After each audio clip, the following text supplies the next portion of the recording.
ये इडली के जैसे स्पंजी और सॉफ्ट एकदम दिखने वाला जो आपको नाश्ता दिख रहा है बिल्कुल इडली की तरह, तो ये कोई मामूली नाश्ता नहीं है। ये एकदम शुद्ध सात्विक है जो कि हम व्रत में खा सकते हैं। आप चाहें तो इसे नाश्ते में भी बनाकर खा सकते हैं, बहुत ही हेल्दी होता है ये। तो हेलो फ्रेंड्स, आपका मेरे चैनल फूड बैंक में स्वागत है। तो आप सब बताएं, आपने इस पूरी नवरात्रि में क्या क्या बनाया था, मुझे कमेंट में ज़रूर बताइएगा। अब चलिए हम यहाँ पे रेसिपी स्टार्ट करते हैं। तो मैंने यहाँ आधा कप से भी थोड़ा कम यहाँ पर ले लिया है मूंगफली के दाने। ये मैंने छोटी कटोरी से लिया है, छोटे मेज़रमेंट का जो कप आता है, मेजरिंग कप कहते हैं जैसे, उससे मैंने लिया है आधी कटोरी मूँगफली। इसको हम अच्छे से रोस्ट कर लेंगे और उसके बाद उसको एक प्लेट में अलग कर देंगे। ठंडा होने का वेट करेंगे और उसके छिलके उतार के रख लेंगे। फिर उसके बाद उसी बर्तन में हम 1 कप भर के ले लेंगे साबूदाना, मतलब जो हमने मेजरिंग कप का छोटा कप लिया था उससे बड़ा वाला कप है, 1 फुल भर के कप लेना है। और उसको भी हमको 1 से 2 मिनट के लिए अच्छे से गर्म करना है, भूनना और तलना नहीं है। और उसके बाद ये जो हमने मूंगफली के छिलके उतार के रखे थे इसे भी इस पर डाल देंगे, हल्का सा इसको भी गर्म कर लेंगे साथ में। और इसके बाद हम ग्राइंडर जार में डाल देंगे। क्या होता है ना कि जो साबूदाना जब गर्म हो जाता है तो पीसते बनता है, और ग्राइंडर जार में डालने के बाद इसको हम अच्छे से ग्राइंड कर लेंगे। इसका जो पेस्ट मतलब पाउडर बनेगा वो दरदरा रहेगा। तो ये देखिए, मैं आपको पास से दिखा रही हूँ, ये हल्का दरदरा रहेगा तो ही जो आपका ये जो नाश्ता है ना बहुत ही टेस्टी बनेगा। उसके बाद मैंने यहाँ पे 3 मीडियम साइज़ के आलू को अच्छे से यहाँ पे कद्दूकस कर लिया है, क्योंकि अगर हम वैसे आलू मैश करेंगे तो इसमें गुठलियाँ बन सकती है। और उसके बाद मैंने इस पर मूँगफली का जो पेस्ट बनाया था, साबूदाना मूँगफली का, उसका आधा पेस्ट बनाया है। और आधा क्यों रख लिया मैं बाद में बताऊँगी आपको। तो आधा पेस्ट मतलब आधा पाउडर डाल के उसके बाद हम इस पर डाल देंगे, मतलब कि थोड़ा सा अदरक इसमें कद्दूकस करके डाल देंगे, इससे भी बहुत अच्छा टेस्ट और फ्लेवर आता है। अब इसके बाद हमने इस पर डाल दिए स्वाद के अनुसार सेंधा नमक, ये हमने डाल दिया आधा चम्मच जीरा। इसके बाद डाल दिया आधा चम्मच काली मिर्च का पाउडर, आप चाहे तो काली मिर्च को कूट के भी डाल सकते हैं। फिर मैंने यहाँ 2 हरी मिर्च को कट करके डाल दिया है, यहाँ धनिया पत्ती को डाल दिया है। और इन सबको अच्छे से मिलाते हुए हमें इसका एक सॉफ्ट सा आटा जैसे, मतलब जो डो होता है वैसे बना लेना है। तो आटा आपको छूने में ना दरदरा लगेगा तो आप घबराएं नहीं, इसी का जो नाश्ता है ना बहुत अच्छा बनेगा। अब यहाँ हम गैस में एक कढ़ाई में 1 लोटा पानी डाल देंगे। 1 लोटा से थोड़ा कम पानी डालिएगा, जितनी गहराई हो आपकी कढ़ाई में उस हिसाब से देख लीजिएगा।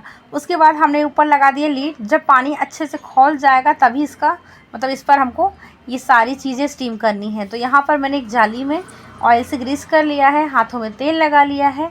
अब छोटी छोटी लोई लेकर के इस तरीके से दोनों हाथों के बीच में ऐसे इस तरीके से शेप देते हुए, दोनों साइड से भी शेप दे दें।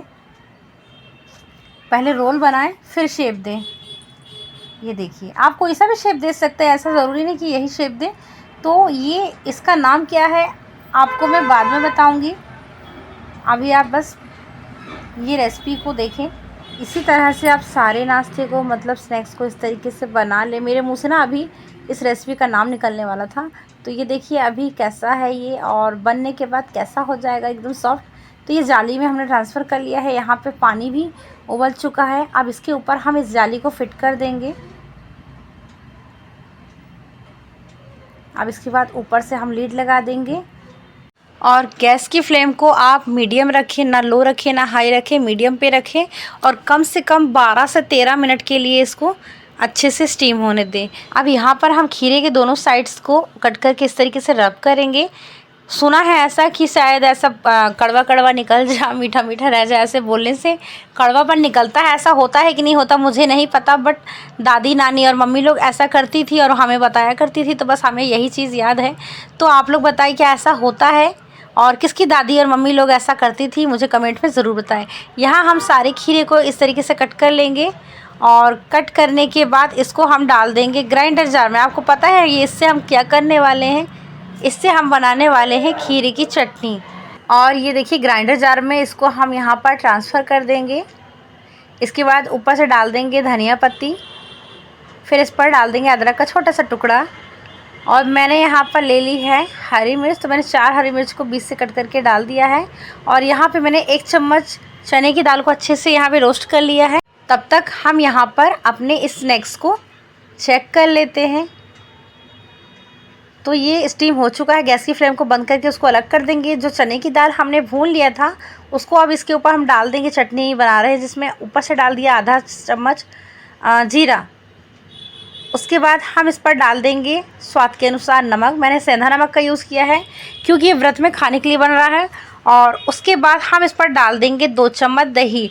इस पर यदि आपके पास नींबू है तो आप आधा नींबू निचोड़ दें, और यदि नहीं है तो यहाँ 2 चम्मच दही डाल दिए। ये घर की बनी दही है। और इसके बाद इस पर ऊपर से लीड लगा दें और इसको ग्राइंड कर लें। यहाँ पर हमारा जो स्नैक्स है वो भी रेडी हो चुका है। इसको ठंडा होने का वेट नहीं किया जा रहा, मैं आपको ऐसे ही दिखा देती हूँ। तो ये देखिए मैं छूकर दिखाती हूँ, कितना स्पॉन्जी है, कितना सॉफ्ट है एकदम। मैं क्या बताऊँ, ये इसमें ना तो आपको किसी फर्मेंटेशन की ज़रूरत पड़ेगी, ना ही आपको सोडा की ज़रूरत पड़ेगी। ऐसे ही आप बना सकते हैं सॉफ्ट और स्पंजी। और यहाँ पर हमारी जो चटनी है वो भी बनकर रेडी हो गई है।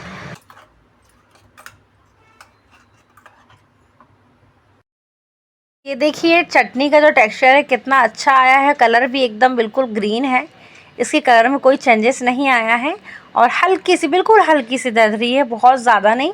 अब इसको हम दूसरे बर्तन में ट्रांसफ़र कर लेंगे। एक्चुअल में मैं इस पर तड़का लगाने वाली थी, बट बाद में हमने नहीं लगाया था क्योंकि पूजा की तैयारी भी चल रही थी, पूजा भी करना था।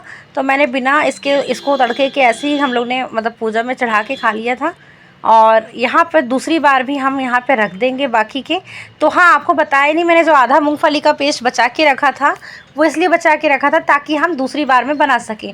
तो पहले हमने आपको दिखाने के लिए बनाया था, दूसरी बार हमने फिर जल्दी जल्दी से बनाया ताकि बाकी लोग भी हैं उनको भी प्रसाद में मिल जाए खाने के लिए। और उसके बाद हम एक बर्तन में तेल डाल देंगे। आप चाहें तो घी से भी कर सकते हैं, बट मुझे कुछ चीज़ें ना, हमारे घर में घी बहुत कम इन लोग खाते हैं इन चीज़ों में, खासकर सब्ज़ी या इस तरीके के जो नाश्ता बनाते हैं। फिर उस पर हमने डाल दिया है 1 चम्मच जीरा। उसके बाद हरी मिर्च डाल दिया है हमने, इस पर 2 हरी मिर्च को कट करके डाल दिया है। और इसे अच्छे से हम मिला देंगे। तो ये मिल चुका है। अब इसके बाद हम इस पर डाल देंगे ये नाश्ता। तो इस नाश्ते का नाम क्या है, चलो मैं बता देती हूँ। तो इस रेसिपी का नाम है नगेट्स। तो ये नगेट्स देखने में जितने अच्छे लग रहे हैं, खाने में उससे भी ज़्यादा स्वादिष्ट है। अब मैं इस बर्तन में तेल डाली हूँ थोड़ा सा ज़्यादा सा, लेकिन हाँ ये कम ऑयल में बनता है, ऐसा नहीं कि ज़्यादा ऑयल में बनता है। मैंने इसमें ज़्यादा तेल इसलिए डाला क्योंकि ये जो एल्यूमिनियम का बर्तन है मेरा, जिस पर मैं इसको तड़का लगा रही हूँ। और कुछ लोग क्या करते हैं, जो नॉन स्टिक आता है, नॉन स्टिक में बनाते हैं तो ये बिल्कुल भी नहीं चिपकता है। तो आप चाहे तो नॉन स्टिक का बर्तन यूज़ कर सकते हैं, बट मुझे नॉन स्टिक पता नहीं क्यों बहुत ज़्यादा पसंद नहीं है, इसलिए मैंने एल्यूमिनियम का बर्तन यूज़ कर लिया था। और उसके बाद मैं इस पर डाल दूँगी धनिया पत्ती। तो क्या है, साबूदाना है और आलू, इन दोनों की वजह से ना ये नीचे तले पर लग रहा है। तो इस चीज़ के लिए आप परेशान मत होएं, वो लगेगा ही क्योंकि साबूदाना भी है, साबूदाना तो थोड़ा बहुत लगता ही है। और यदि आप चाहते हैं कि बिल्कुल ना लगे तो आप नॉन स्टिक बर्तन में बना सकते हैं। तो देखिए ऊपर से धनिया पत्ती डाल दिया और अच्छे से इसको हमने तल लिया है। ये एकदम शुद्ध सात्विक फलाहारी नाश्ता है। इसे आप चाहे तो डेली यूज़ में खा सकते हैं, ऐसा कोई ज़रूरी नहीं कि आप नहीं खाएं। डेली यूज़ में खाएंगे तो जो लोग बहुत दुबले पतले होते हैं, जिनके शरीर में खाना नहीं लगता है, तो वो अच्छे हेल्दी हो जाएंगे। कम से कम 20 से 25 दिन यदि इसको खाएं। और वैसे आप इसको व्रत में खाएं तो बिल्कुल, बता रही ना मैं, शुद्ध सात्विक फलाहारी है। इसमें कोई ऐसा चीज़ नहीं है जो आपके व्रत को ख़राब कर सकता है। और ये जो खीरे की चटनी बनी है, इसे तो आप व्रत में खा सकते हैं क्योंकि ये तो एक फल के रूप में आता है। भली सब्जी के साथ लेते हैं, बट है तो ये भी एक फल, तो इन सबको आप खा सकते हैं। तो यहाँ पर हमारे जो नगेट्स हैं वो बनकर रेडी हो चुके हैं। तो मैंने इस पूरी रेसिपी को बनाने के लिए जो जो सामान यूज़ किया है, उनमें से यदि कोई व्रत में नहीं खाते हैं जो भी चीज़ें, आप उसे स्किप कर सकते हैं। और ये देखिए कितना स्पॉन्जी, कितना सॉफ्ट, एकदम बिना फर्मेंटेशन, बिना सोडा के इतना सॉफ्ट कैसे बन सकता है। मैं तो खुद हैरान हो गई थी क्योंकि मैंने खुद इससे सेकंड टाइम बनाया है। तो फर्स्ट टाइम मैंने इसको सोडा डाल के बनाया था, लेकिन सेकंड टाइम जो मैंने बनाया है इसको, क्योंकि फ़र्स्ट टाइम मेरा व्रत नहीं था, सेकंड टाइम पे व्रत है, इसलिए मैंने इसको बनाया था। और ये देखिए कितना अच्छा लग रहा है, देखने में भी, खाने में भी बहुत टेस्टी था ये। तो जो लोग सिर्फ फल से अपना व्रत चलाते हैं, मतलब फल खाकर रहते हैं पूरा दिन, तो ये वीडियो उनके लिए नहीं है।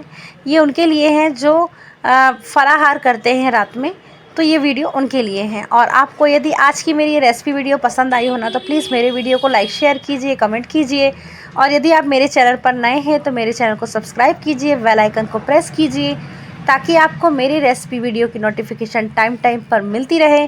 और यदि आपको मेरी रेसिपी वीडियो सच में पसंद आती है और आप चाहते हैं कि मैं और भी नई रेसिपी लाऊं तो प्लीज़ सुपर थैंक्स दे करके मेरे वीडियो को सपोर्ट करें।